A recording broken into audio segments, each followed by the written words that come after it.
Hey everybody, in today's video we're going to be talking about inverses and invertibility in calculus. Now here's a quick recap on inverses, but you can find more in-depth videos on my channel. So two functions are considered inverses if and only if f of g of x equals g of f of x equals x. Essentially, if the functions undo each other, then they're considered inverses.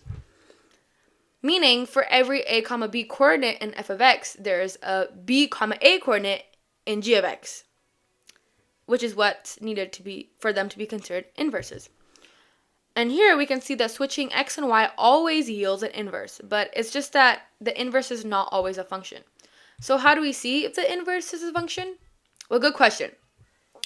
Now that's leading to invertibility, where a function is considered invertible if its inverse is also a function. Now, in order to figure out whether or not a function is invertible, the original function must pass two tests. The vertical line test, which is what it probably already passes since it's considered a function, and for its inverse to be considered a function, the original function must also pass the horizontal line test. If you think about it, this makes sense, right?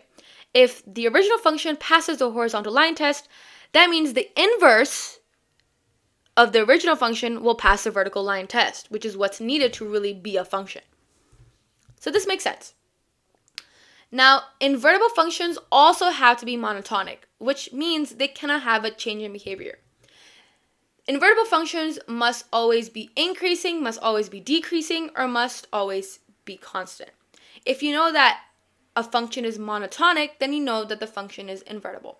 I hope this video helped. Comment down below any other math topics you want me to review. And in the next following videos, we're going to be looking at problems which have to do with invertibility.